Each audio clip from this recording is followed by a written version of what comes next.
I'm not staying after dark, the driver muttered, killing the engine as the last light bled across the fields like a razor-thin wound. The old pickup ticked and cooled beside the mailbox, its red flag hanging like a tongue, while the wind combed through waist-high foxtails and sent a brittle shiver through the fence posts.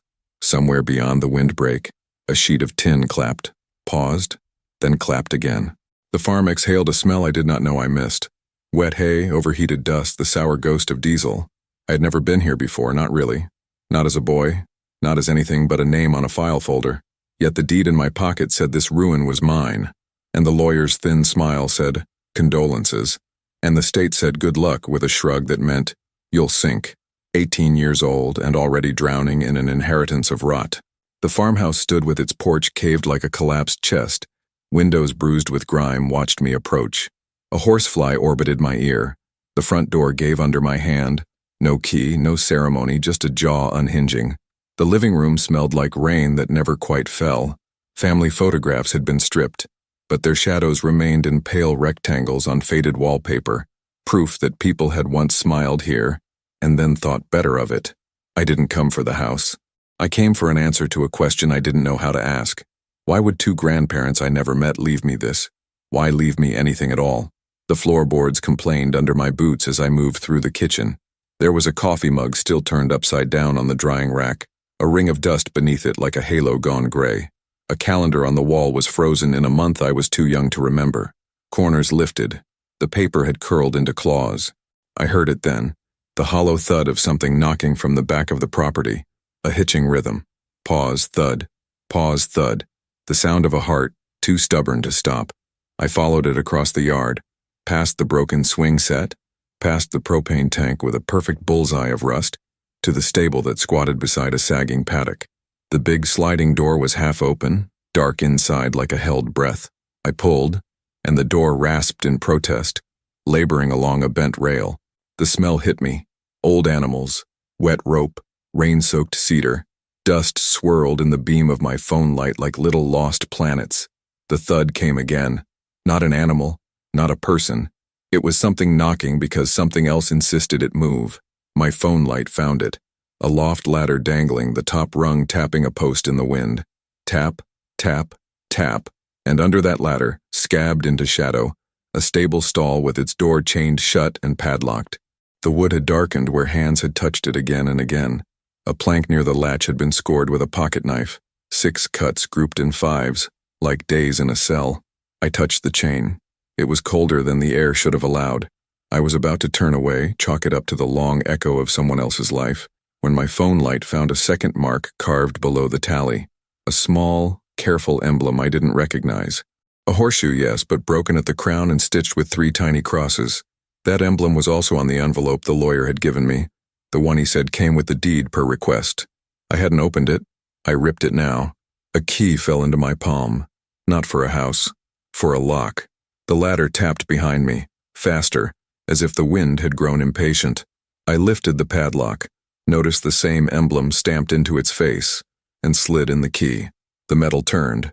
The chain rattled to my boots. The stall door sighed open on a smell of cedar and coin and something older, something that shouldn't have waited for me. A wooden feed box sat in the corner, lid bowed with age, iron clasp smeared black with fingertip grease. Recent, not ancient. My pulse climbed. I reached for the lid. That was when the truck at the road fired up, reversed, and fled in a rooster tail of gravel. The driver did not want to be here when the dark finally made up its mind. I set both hands on the lid anyway. I lifted. What I saw glinted like a throat clearing in candlelight, and just like that, the farm stopped being a ruin. It became a secret. They call it aging out. The phrase sounds gentle, like slipping into a bigger coat. It isn't. One day you're a ward of the state with a bunk, a schedule, a list of house chores, and deep sighs to answer to. The next, you're a freckled adult with a plastic tub of clothes, 2 paperbacks that aren't overdue, and a social worker who tries hard not to look like she's counting the minutes. The orphanage was all I knew. The road beyond its iron gate might as well have been a coastline full of shipwrecks. Then the letter came. A tan envelope with the name I wore like a coat that never quite fit. Ralph Chambers. Inside, a deed. A note in square, formal handwriting. For you, when you're ready. E and W. Chambers. Grandparents. Paternal. Names I'd heard in whispers, then silence. I didn't know why they hadn't visited. I didn't know why they'd left me anything. The state had no answers. The lawyer had paperwork and toner on his fingers. Farm's not in good shape, he said, tapping numbers that were only numbers until they started to strangle. Property taxes overdue. Equipment lien. A notice from the county about fencing cattle that no longer existed. Bankruptcy pending if nothing's paid by the end of the month. End of the month was 2 weeks away. I could have sold it for scrap, walked away with enough for a room, maybe a rusted car with an oil light that never turns off. But the envelope was warm in my pocket. The emblem on its flap, the broken horseshoe stitched with 3 crosses, itched like déjà vu. The orphanage chapel had a window with 3 small crosses in its corner. I used to sit under it when I didn't know what to do. I didn't know what to do now either, so I took the bus. Then I took the ride from the driver with the nervous eyes and the, "I'm not staying after dark." Here's what I did know. I had 2 weeks. I had a ruin, and I had a choice. To be the kid who learned to keep moving long after meaning ran out, or to stop and listen to whatever this place had to say. Everything costs something, but sometimes everything gives back. If you're curious how a bankrupt farm and a boy with no one ended up changing each other, stay. This isn't a story about luck. It's about inheritance, the kind you can't spend until you've bled for it. It's about secrets that choose you because you're too stubborn to leave them alone. It's about a stable that held its breath for years until the right key turned. Before we go any further, if stories like this keep you watching, if you want more mysteries stitched to dirt and weather and stubborn hope, hit subscribe and ring the bell. It helps more than you think, and it keeps these fields speaking. Now, back to the stall and the box that made a sound like light when I opened it. The lid rose with the careful reluctance of old wood. The hinges creaked a note that settled in my bones. Inside lay burlap sacks as neat as loaves set to rise. Beneath them, straw. Beneath the straw, a lidded tin with a handle polished by thumb after thumb. My phone light shook in my hand. Not fear. Not exactly. Anticipation trained on something my life had never contained. I lifted the tin. It was heavier than it looked. The emblem was there again on the lid. The broken horseshoe and the little crosses burned into the metal with a hot nail. When I eased the lid free, a smell rose that I can only describe as time warmed by skin, metal and oil and clove, like someone once believed in preservation more than in prayers. Coins. Dozens at first glance, then scores. Not dull and green with neglect, but deep yellow, their ridges sharp as teeth. Some were the size of quarters, some thicker, stamped with crowns and ships, and dates that belonged in textbooks. I felt the weight of one, a sol, an escudo, a sovereign, and my breath shortened. I had only ever counted change by what it could buy. A burger, a bus ticket. This coin counted differently. It counted years, rain on tin, lantern light, a grandfather's silence. Under the coins lay a cloth-wrapped bundle. I peeled it back and found not jewels but something stranger. A leather-bound ledger. The cover cracked like dry land. Inside, pages were lined in a hand precise enough to suture wounds. Names, dates, trades. A list of horses bought and sold, weights logged, foaling charts, weather notes, drought years scored with a hard pencil. And tucked in the back flap, a letter addressed to Ralph, written in that same square restraint. I read with my thumb still greased by gold. Ralph, if this finds you, it means we did not do what we meant to do, or we did it too late. Forgive us the distance. Some debts you do not choose. They choose you. This farm went under because we held on when it made no sense. We held on because your father made a promise, and because he couldn't keep it, we tried to pay it forward. We're sorry we did poorly at both. This box is not theft. It is return. These coins belong to this ground, but we set some aside for you, and the rest must go where they were meant. Follow the marks. Trust the sign. Earl and Willa Chambers. There was a map folded under the letter, the kind made by a hand, not a printer. Fence lines drawn, tree lines sketched like a spine. The stable perched beside a square of ink labeled North Pasture. 3 small crosses dotted that square at odd intervals. The broken horseshoe emblem sat between them like a compass that sneered at north. Coins. A map. An apology I didn't understand. And this. A choice that loomed larger than the debt notice in the kitchen. I set the tin back in the box and something clicked under the straw. The feed box had a false bottom. I pried up the slat and found a smaller cavity. just deep enough for a pocket Bible and a brass key with teeth like a saw blade. The Bible opened to a page with a verse underlined twice.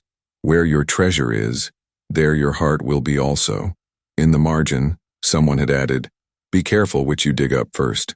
The wind shouldered the stable wall and made it groan. The ladder tapped faster like a metronome moved to allegro. I slid the coins and ledger into my backpack, tucked the key in my jeans, and eased the stall door shut.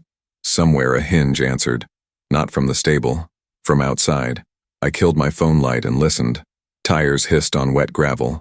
The sound belonged to a vehicle that had not just arrived but returned. Headlights licked the stable door's seam. My heart started punching my ribs like it wanted out. A man's voice floated through the cracks, low, confident, amused. Told you. The boy would come same day the letter hit.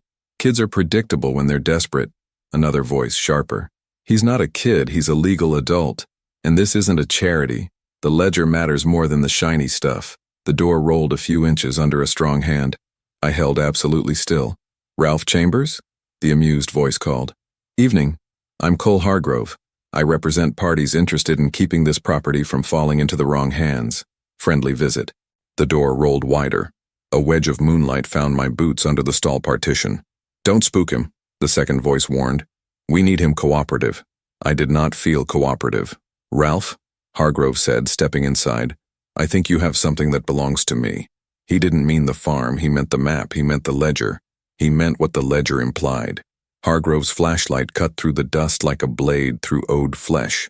He was in his 40s, tailored to pass for kind in a courthouse and cruel in a profit and loss sheet. His companion hung back, a lean woman in a dark jacket with an ink stain on her cuff and eyes that never stopped making columns. She saw the tiniest weak parts. She called them opportunities. Let's talk, he said. You're in a bind with taxes. We can help. Hand us the paperwork you found. We'll clear the liens, and you get a clean start. Because otherwise, son, the county will eat you whole. I could have sold for scrap. I could sell now for safety. The coins in my pack warmed like a secret with a fever. The ledger felt like it hummed. Ground rules, I said, stepping out of the stall, keeping the backpack strap close. If you want to help, we talk in daylight. Hargrove smiled like a man who had never been told no by anyone who mattered. Daylight is expensive. Night is when deals get done. He would come back. He would come with paper and a notary and a way to make theft taste like rescue. If my grandparents had wanted to warn me, they had. If they'd wanted to arm me, they had too. A key, a map, and a verse about treasure and heart. Be careful which you dig up first. I locked the stable behind me and slept on the kitchen floor with a hammer near my hand and the ledger under my head like a pillow full of hot bees. I woke before dawn, followed the map to the north pasture, and stood at the first cross as the sky unbuttoned itself, slow and tired. The first cross marked a sycamore with bark shedding like secrets. The second cross lay 20 paces east, where the ground rose into a hump no plow had dared. The third cross matched an old fence post scarred by lightning. At their center, the broken horseshoe emblem had been burned into a flat stone flush with the prairie grass. I brushed away the grass, put my hands on the stone, and pushed. It didn't move. I dug. The earth there had a different texture, softer, as if it had been disturbed and settled many times like a bed remade by a careful hand. The shovel I'd borrowed from the lean-to bit and lifted, until sweat ran down into my eyes and made the morning a watercolor. Each clink against gravel jolted my wrists. Each smooth slide through loam felt like consent. A foot down, the shovel struck wood with a dull thunk.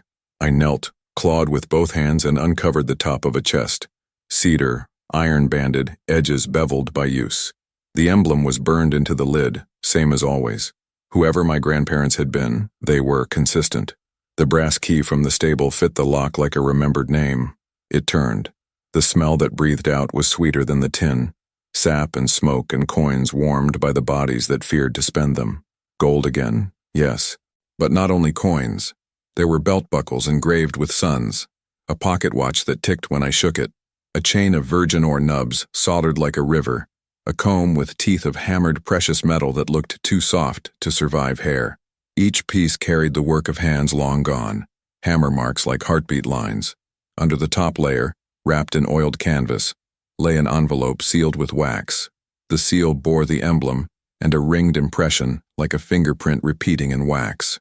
The letter was written in a more urgent hand than the ledger's. My grandfather, maybe, dictating my grandmother writing fast. It spoke names I didn't know: Perkins, Malloy, DeSoto, and the shape of a promise my father had made and broken, to protect something that wasn't only theirs. The gold was found during the drought that broke our neighbors. The letter read, "We made a covenant. Whoever held the land held the trust, and the trust fed families. We paid taxes for those who could not. We mended fences, we bought seed. When the banks came mean, we hid what we couldn't spend.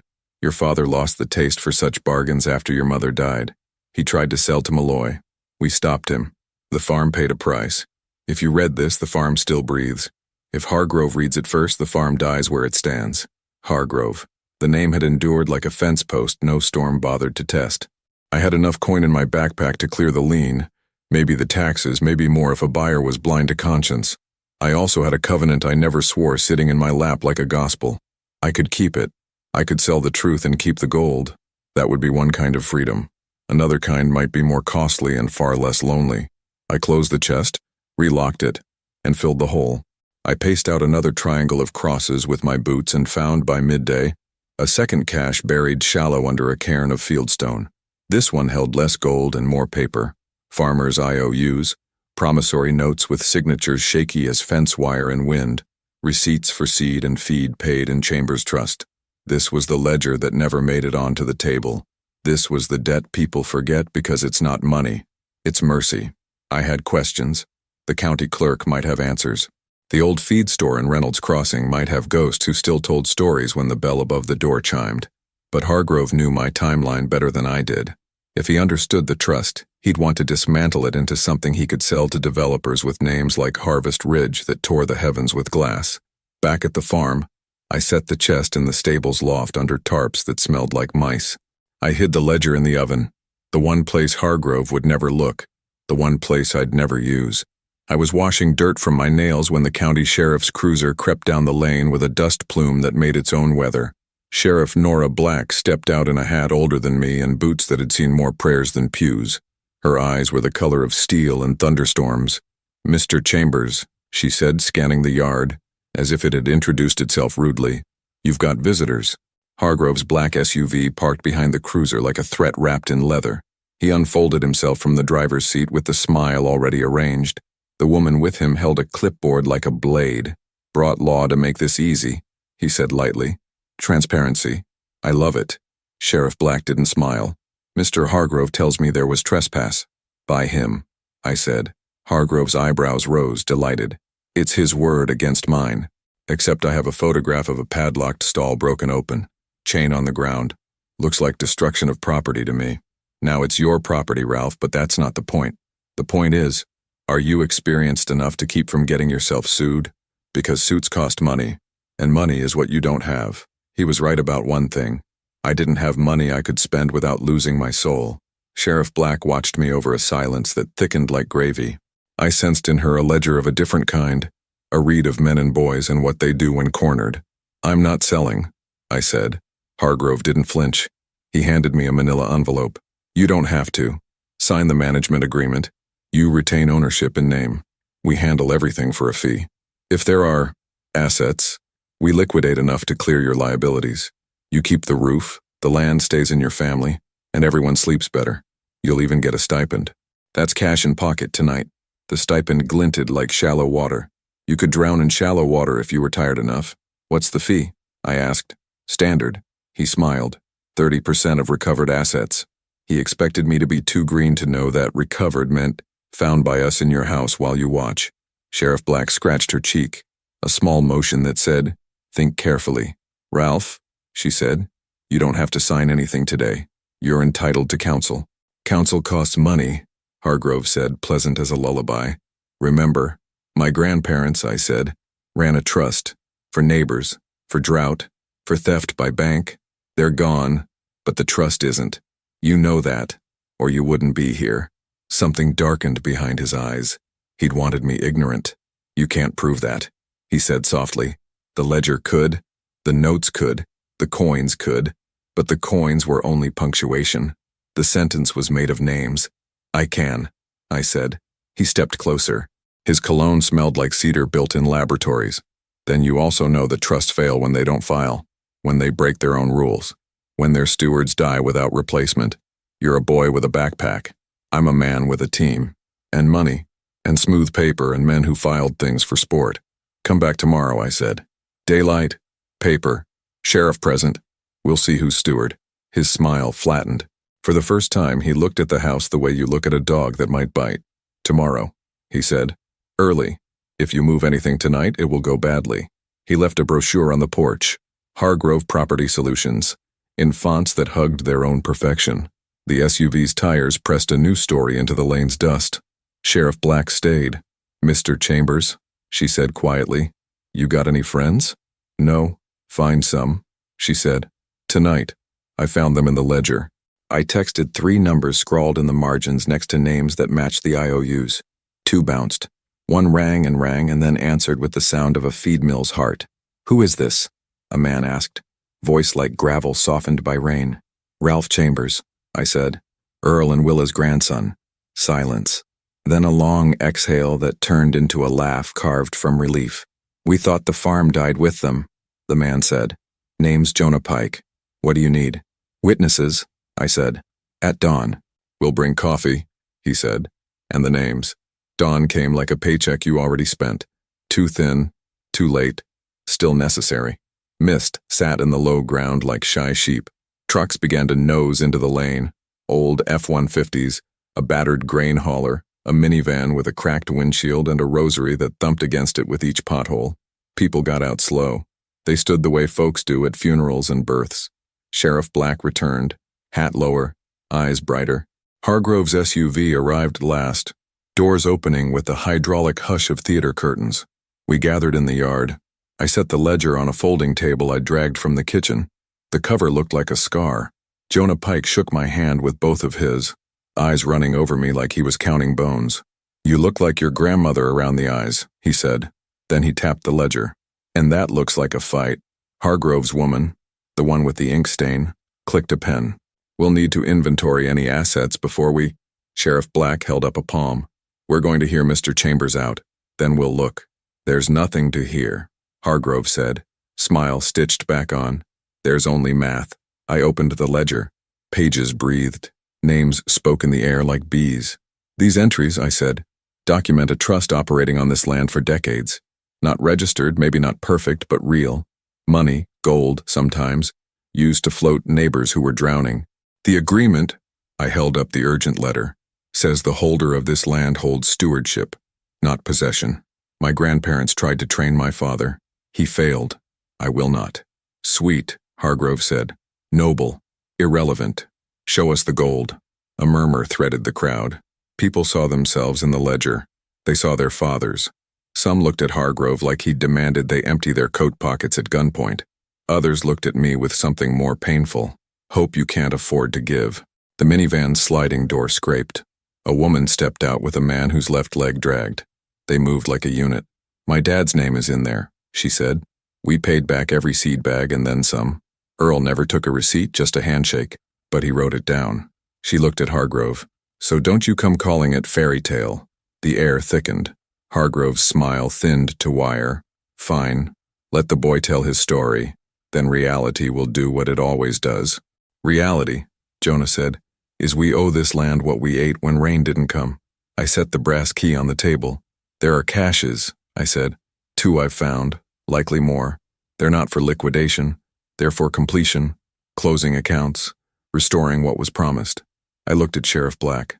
I'm willing to place them in temporary custody with the county, in sealed containers, while we register the trust properly and bring in a forensic accountant to verify claims. Transparent. Lawful. But they do not go to Hargrove Property Solutions. A sound rippled from the gathered neighbors. It was not applause. It was something older and heavier. Approval. Hargrove stepped closer, pen point gleaming like a snake tooth. And where, Ralph, do you get the money to pay taxes this week while you play steward? I lifted a small pouch, the one my grandparents had set aside for you. I untied its throat and let 5 coins drop into my palm. They turned the morning louder. These. Sold legally to a reputable dealer. Receipt filed. Enough to pay what's due and retain counsel. The rest stays sealed until the trust stands. You'd sell pieces while you sermonize about preservation? He sneered. I'd sell what they wanted me to sell, I said, nodding at the letter. For this. He moved so suddenly the ledger fluttered. He grabbed for the pouch. Jonah's hand closed on his wrist with the steadiness of a vice that has never failed. Sheriff Black's voice cut the moment. That's enough, Cole. Sheriff, he said softly. You're out of your depth. She stepped in, not big but immovable. Depths where the catfish are, she said. You can keep your boots dry if you like. I prefer dinner. Laughter cracked the tension and let something braver through. The woman with the ink stain looked at Hargrove like she had just figured out who he really was and didn't like the math. Cole, she said, if the boy goes public with a community trust story, we're the villains. We are the solution, he snapped, not whispering now. We clean up messes made by people who cannot count. He reached for the ledger. Jonah moved to block. Hargrove's shoulder hit Jonah's chest. The table jolted. The ledger slid. Pages fanning. Names shouting. Coins rang. The crowd surged without moving. A wave held in place by dignity. Sheriff Black's hand found Hargrove's elbow, firm as a gate latch engaging. Cole Hargrove, she said, low. You lay another hand on what isn't yours and we'll talk in the language of cuffs. He stilled. He recalculated. He smiled like a man who just remembered the alibi he'd prepared. Of course, he said, tone smoothing to silk. Let the boy build his little altar. I'll file for injunctive relief before lunch. A judge will freeze everything until proper ownership is determined. You'll starve in the meantime, and starvation makes clerks generous to men like me. Not if we feed him, the minivan woman said. Not if we pay forward what we owe. There it was. Leverage I hadn't dared name. Community as a currency. I looked at the faces, lined, tired, stubborn, and felt something lock into place inside me like the brass key turning. Here's my counter, I said. We register the trust today. We appoint a board, 5 members, rotating terms. Sheriff Black as witness in perpetuity. The first act, pay the county. The second, inventory claims. The third, hire a lawyer who believes in dirt and paper.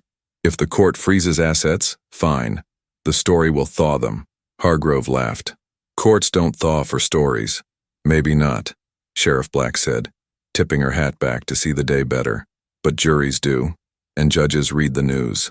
I'm no lawyer, but I know when a man is trying to take something because he can versus because he should.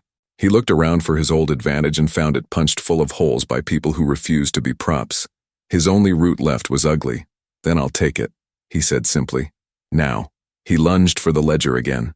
This time he went through me. We collided, the book compressed between our ribs, and for a second I thought I heard the entire history of the farm. Tin clapping, ladder tapping, names whispered in barns, cry out. My heel slipped in the mud. His hand stole at the book. The pouch spilled. One coin leapt, winked, and fell through the porch slats into the crawl space with a musical thud. Everything stopped. Hargrove froze, calculating angles, crawl space access, the optics of a man in a suit scrambling under a boy's house for a coin. Then he made the wrong choice. He shoved me. He didn't see Sheriff Black's hand already on the cuffs. He didn't see Jonah's boot slide to block his. He didn't see the minivan woman step in, steady as sunrise, to gather the ledger back into my hands. Cole Hargrove, Sheriff Black said, you're under arrest for assault. We'll sort the rest after you cool down. He smiled again because men like him cannot imagine losing. You'll regret that. Maybe, she said, but I sleep better when the math adds up. Hargrove posted bond before lunch. His SUV was gone by dusk, dented pride hammering itself smooth in the dark. But word moved faster than his filings. By the time the courthouse unlocked, the county had a line of people with hats in their hands and names on their tongues, ready to say what owed what. Sheriff Black sat through every signature. The clerk printed papers that smelled like warm toner and a little like absolution. The trust became something with a seal, not just a story with the right kind of ache. We inventoried the caches we'd found and sealed them in numbered tubs. The county vault took custody with a receipt that used words like fiduciary and mandate. I sold 2 coins to a dealer in the city who spoke softly, issued a bill of sale, and appraised without licking his lips. Taxes got paid. The lien got negotiated. The fence crew from Reynolds Crossing arrived with posts and a post hole digger that sang through loam. Jonah stood the first post upright like a flag. The paddock straightened its shoulders. I walked the fields at sundown and listened. The farm answered in a different dialect now. Hammer strikes steady as a bishop's nod. Laughter snagging on barbed wire and sailing free. A child's bicycle ticking as it coasted past the gate. Someone's granddaughter. Someone's hope. The farmhouse still sagged, but its porch no longer felt like a chest that had given up. It felt like a rib cage learning to expand again. Hargrove filed his injunction. The judge, gray, careful, exact, froze nothing. Not yet. "Show me your books," he said to us. "Show me your harm," he said to them. We were ready for both. The ledger spoke in its square hand. The IOUs murmured. The coins stayed quiet in their tubs, heavy as the past, but no longer boss of the future. The piece that matters. I did not keep the big chest for myself. We kept the promise instead. Some of the gold returned as fuel drills and seed. Some as a ramp to a porch where a man with one leg could sit in the sun. Some as a scholarship that would send a girl with the steadiness of fence posts to study soil science so she could tell us what the ground wanted. The wealth did what it was meant to do. Move. I kept one thing. The pocket watch. It wasn't the most valuable piece, but when I shook it, it ticked stubborn as a calf. I wound it each morning before the sun split the east, and it told me the only time that counts on a farm. Now, I wish I could tell you the antagonists of stories learn. Sometimes they just retreat to better lighting. Hargrove pivoted to other projects, less defended, more profitable. The woman with the ink stain left his firm. She sent a note. No return address, only a sentence. Math without people is theft. I tacked it above the kitchen sink where the ledger had once slept. The last thing I dug up was not gold.